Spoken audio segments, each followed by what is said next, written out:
Welcome to Sociology 102, Police Violence, Black Lives Matter, and the COVID-19 Pandemic. I'm your instructor, Professor Wary, and I'm joined today by Professor Peter Moskos.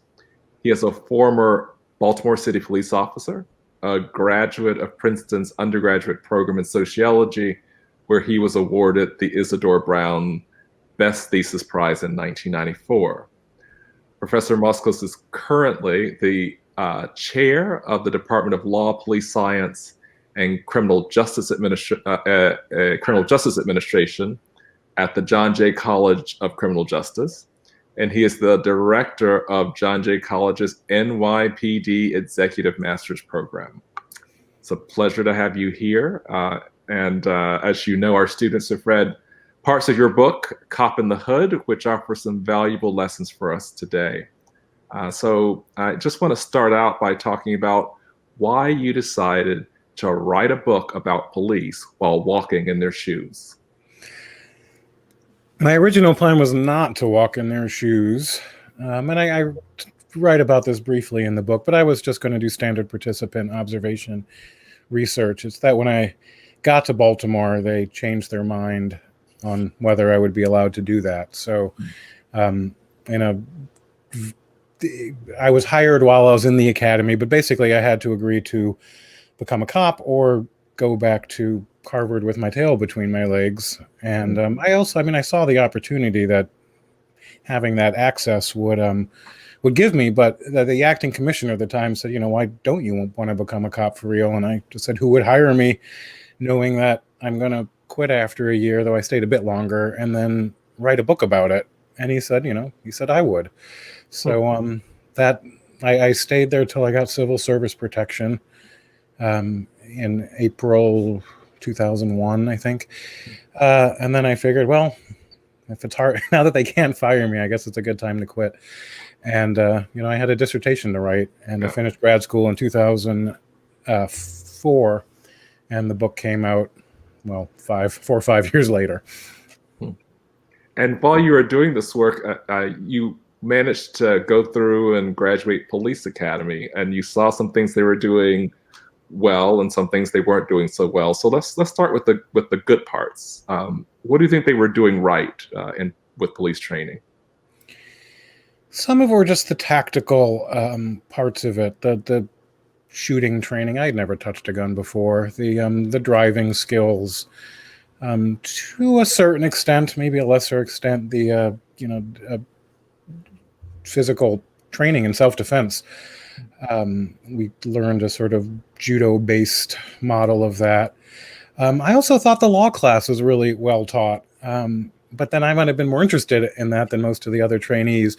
But though it's always good to emphasize the positive, I think in this case it's more important to sort of talk about the negative. Actually, before we get to the negative, I will say another purpose the police academy has is for a lot of the trainees. It's their first time really where they've had to show up on time at 7:30 in the morning. Some of what it teaches, I think, are what we would consider sort of basic work skills, but so that's useful for for some of the people in the class at least. Yeah, and you notice I noticed how you were trying to kind of keep the negative out of there for at least for the beginning of this talk. But we can also go there, right? So yeah, no, we should. And for those who have read all of Cop in the Hood, I mean, I am empathetic to police officers and to policing, but all that is done in a spirit of constructive criticism as well. And the second chapter on the academy is the one chapter that I'll say is, pretty negative and saying this is not a good system we have. And I do think it's gotten better recently, partly because of the consent decree in Baltimore. I do think other departments do it a little bit better, but there's a lot of uniformity to police academies, like policing. I mean, it's all localized, but there are a lot of things in common. And part of the problem is they're not teaching.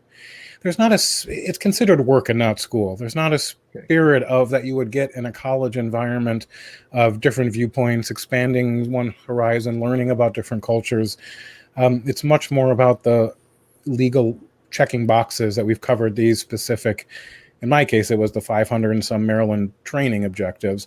But there are a lot of boxes they have to check, and they just sort of go about checking them. But in the meantime, you're paying recruits 6 months, full salary, and it's a starting salary. It was bad when I was there, but it's not a bad salary. And you could be doing so much in those 6 months, and they simply don't do that. And then you can get back to what they could do better. But then part of the problem is you go from the academy to the street, and there's such a disconnect between the two. One of the things they could do better, and other countries do this, is by alternating between the academy and the street. It serves as a good reality check, quite frankly. The sociological term is the reality shock that you get when you go on the street. And then you might discount even the good things you learned in the academy because you realize it was a very cloistered environment. Yeah. And it was strange when you talked about some of the things you saw and didn't see while being trained, right? So you got taken to the morgue. You're reminded of your mortality and danger. But you didn't get taken to human flesh, to be quite honest. And the smell of dead flesh. The softness, but the smell too. But more anyway. Yeah, the first thing I thought about was smell, but because but in that scene in the book, the smells were coming through to me more than, and my stomach got a little queasy.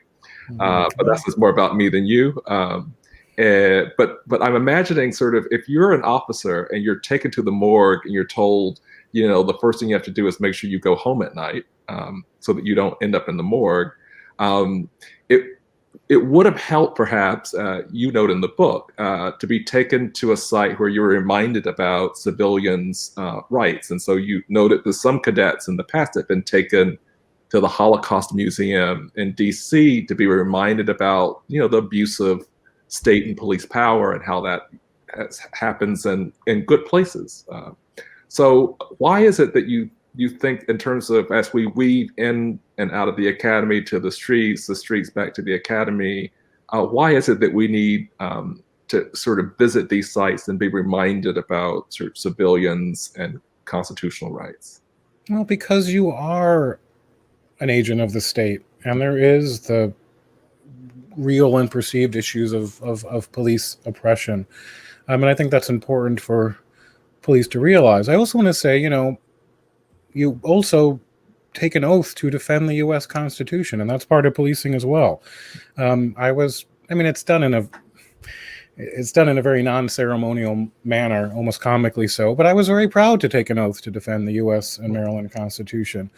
That's something most people don't do. And so cops also take that seriously. But, I still haven't been to the Holocaust Museum in D.C. to this day.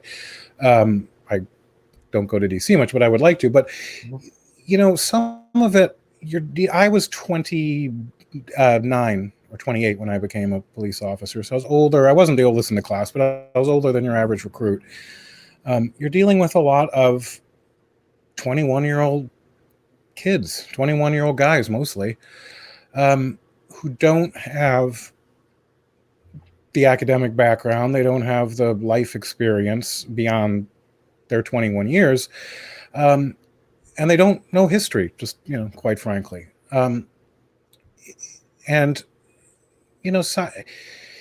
Sometimes people would say, and it's not that I felt constant hatred on the street from the people in the area I was working in, with the Eastern District of Baltimore, but people would, say, why don't they like cops? And I would say it's one thing if criminals don't like cops. To some extent, criminals aren't supposed to like cops. But when non-criminals don't like cops, then I think police departments and police officers need to sort of get a little bit more introspective and say, why is that?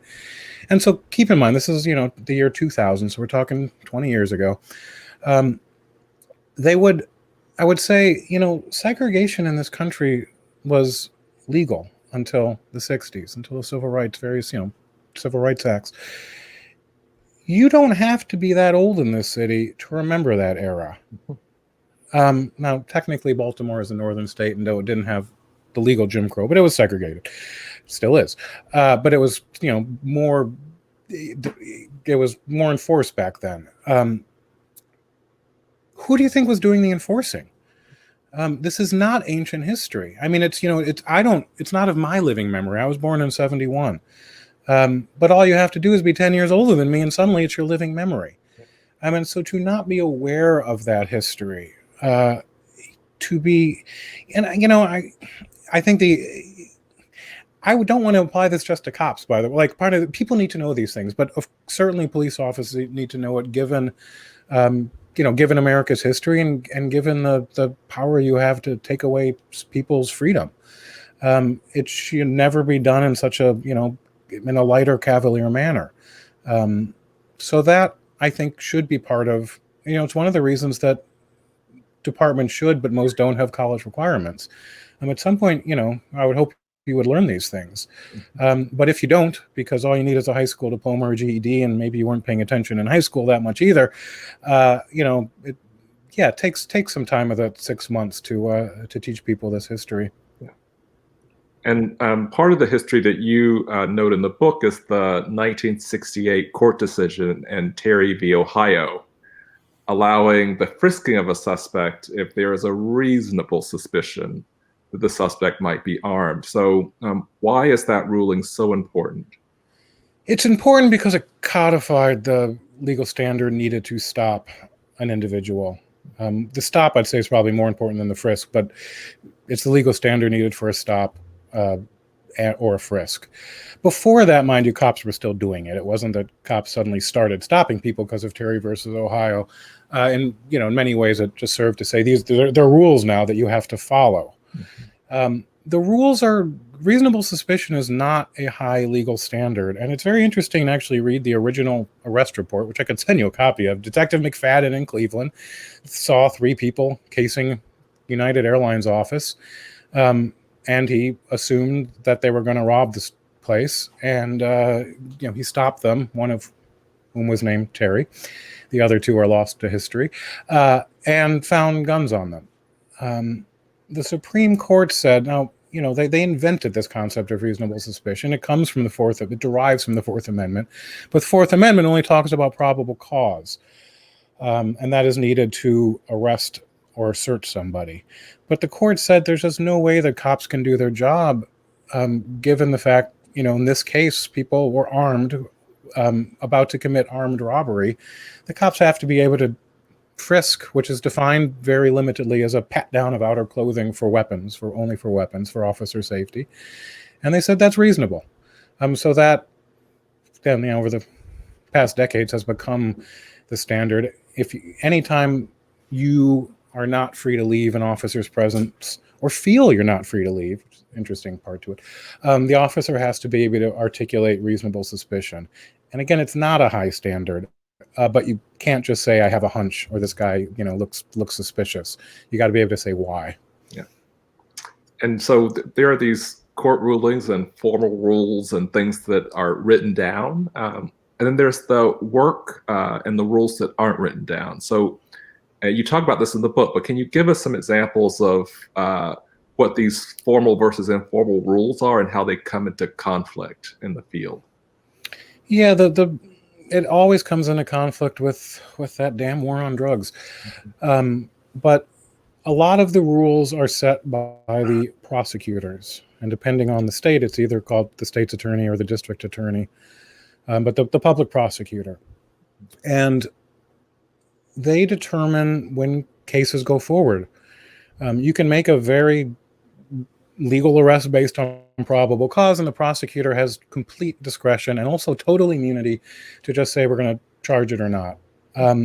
So police end up learning those rules that the prosecutor sets, and generally they don't have to. They can still make an arrest without charges being brought, but generally they want to follow those rules as best they can, but they're very arbitrary. And there's a lot, and this is where the gray comes into policing. I'm not talking between the gray between legal and illegal here. I'm talking about the gray between what becomes an arrest that can be prosecuted and convicted, and one that can't be. And one example that is simply that if you're chasing someone with a bag of crack and they throw the bag down, and then you turn the corner and catch the person, and then you go back and pick up the bag of drugs, that won't be prosecuted because you took your eyes off the bag of drugs. And you can say, but look, I saw it.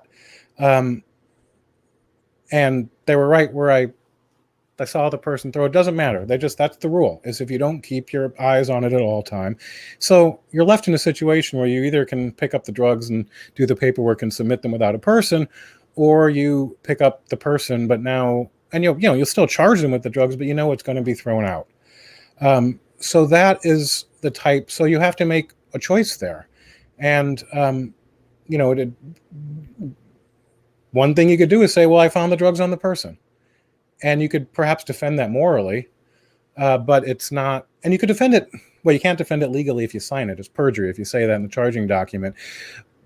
But it creates this thing where there's a dilemma between what you might think is morally right and the rules you have to follow. And it's not even the laws; it's the rules that you have to follow to achieve a moral good. And this is why other academics have called police an inherently corrupting occupation. Not that police are inherently corrupt, but the system doesn't allow one to do what the person believes, and even what society might say is the right thing to do all the time. Yeah, and when you're trying to figure out what the right thing to do, one of the phrases that you use that you heard officers use is that some things just sneak up on you when you're trying to do your job. And so when people talk about things just sneaking up on them, can you give me some examples of what they mean by that? If I remember correctly, I may not. I think that was an instructor in the academy who said that. I didn't actually. That's not a line I really heard on the street much. But in the same theme, let me and this is in the book, where a guy I was with, who I'm still in touch with, saw a woman walking down the street, a heroin addict, sex worker, and got out of the car and arrested her. She was a white woman, for what it's worth. And he wrote on his document that he had warned her about loitering in that area. And I said, well, I didn't hear you warn her, because that's, again, the letter of the law that requires that. And it's a minor arrest that's not going to, you don't get charged with loitering. You get arrested for it. It's abated by arrest.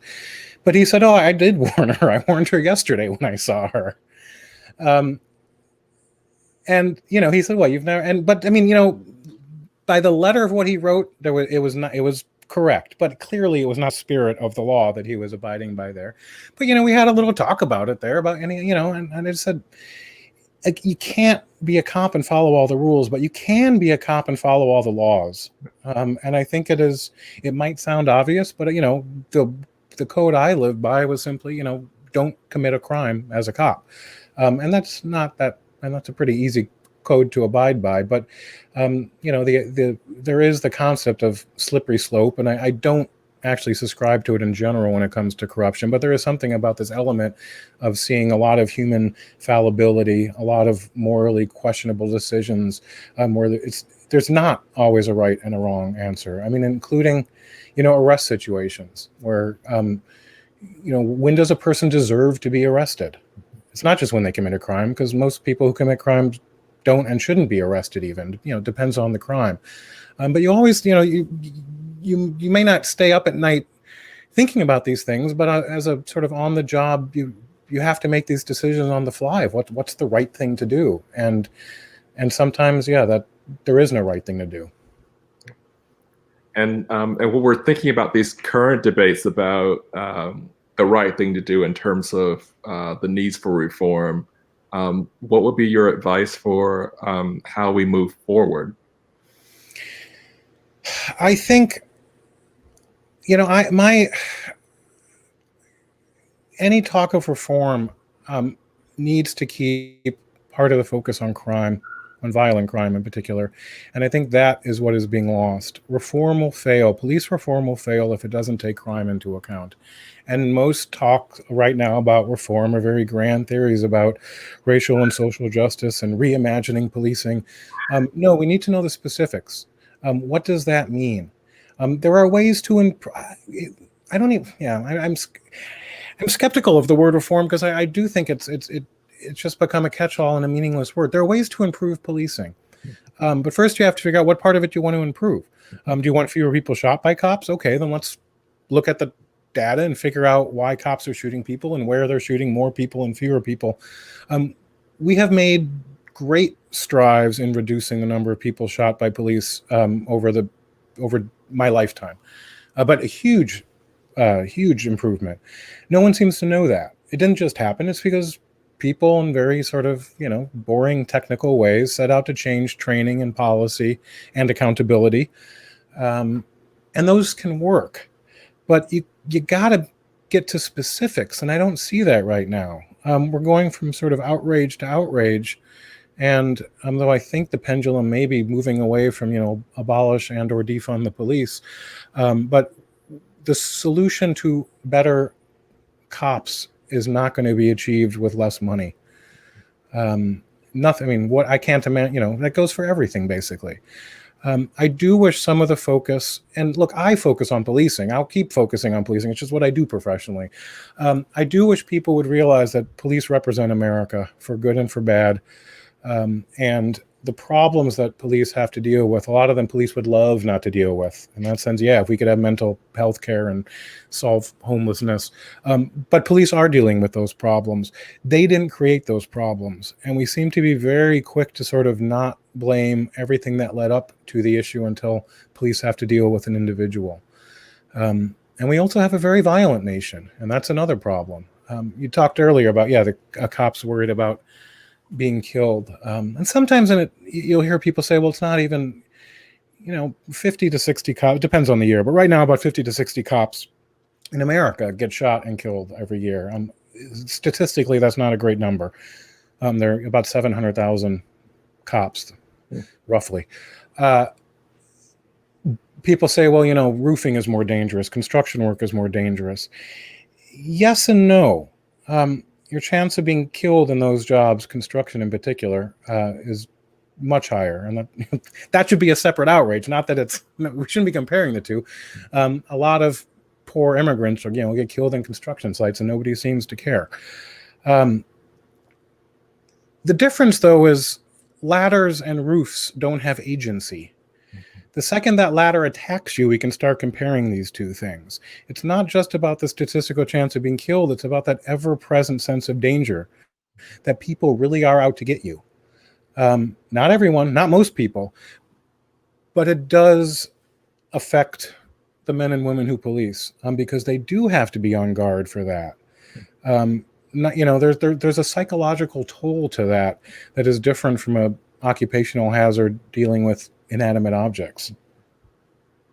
Yeah, I'm reminded that we often talk about the pain of others.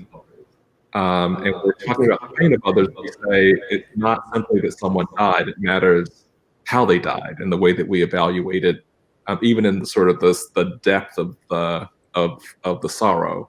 And so I think part of what you're bringing forward is, it's not simply about are you likely to be killed? It's the manner in which you're killed, if you're killed, and it's the role that you occupy at the moment that you're being attacked. And so I think part of what we are able to see as sociologists is the importance of that role that you're occupying. And that's where recent protests, and look, a lot of cops, I've never met anyone who defends what happens in Minnesota. Cops are, but they're cops do bad things, and cops know that. But when a cop gets, there is something about running to danger. In other occupations, when you get hurt, it's because something went wrong, and you can go back and, do an analysis and try and prevent it from happening again. In the police world, you can do everything right and still get hurt, and you are required to put your life at risk for people you may not even know, for people you may not even like. This is other cops and the public alike.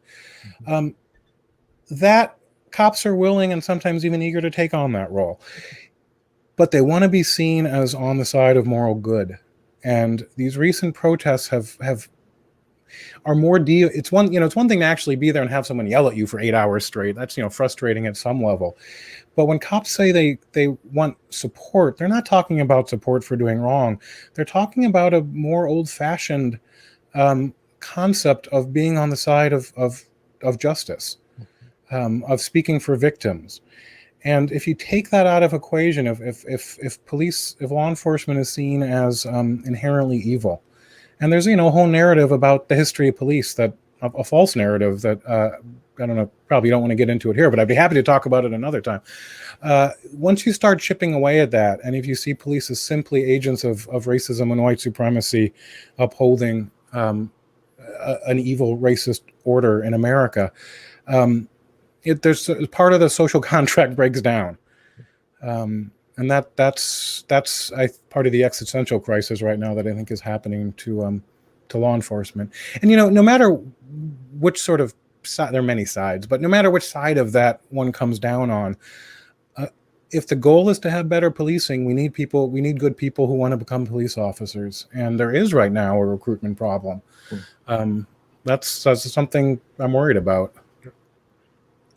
And then just to close us out, if you were to give advice to our students who are interested in studying the police, what would you say? I encourage not just police. I would emphasize the class divide. Having gone to Princeton, of course, I mean, I went to public high school, but about half of Princeton students do. But I'm just going to say, not everyone, but by and large, Princeton students are rich. They come from rich families. The wealth of the Princeton alum is large. There is a class distinction. It doesn't have to be police. It could be any blue-collar job. One of the things that bugged me at Princeton was seeing people speak down to food service workers. Not necessarily intentionally, just somehow I don't see these people as my equal. We don't talk about class enough in America. So for people who want to study policing or any blue-collar occupation, and it is by and large a blue-collar occupation, I think you have to be more open to understanding blue-collar people, and this, of all ethnicities, races, and so on. But there's a big class divide, and I think it's getting worse, if anything, in terms of people's understanding of policing. The other thing is, if you think it's so mysterious, I don't come from a police or law enforcement background. My parents were teachers, for upper middle class Evanston, Illinois. It's anyone can become a cop. If you're so curious, it's a job. Take the civil service exam, give it a try, see how it is. I kind of keep track of Ivy League cops in America because I on two hands, I think I can count them all. There's some out there though, by the way. But it's not actually a closed field. I mean, it's difficult to access if you're not part of it, but how can it be a closed how can it be a closed organization in the sociological sense if they're desperate for workers? I say this as a sociologist and as an ethnographer, but if you want to understand police, talk to people who do the job and to people who are affected by the job, but sort of don't, try not and take your own preconceptions into that research. And with that, thank you so much. Thank you for having me. It's always good to see you.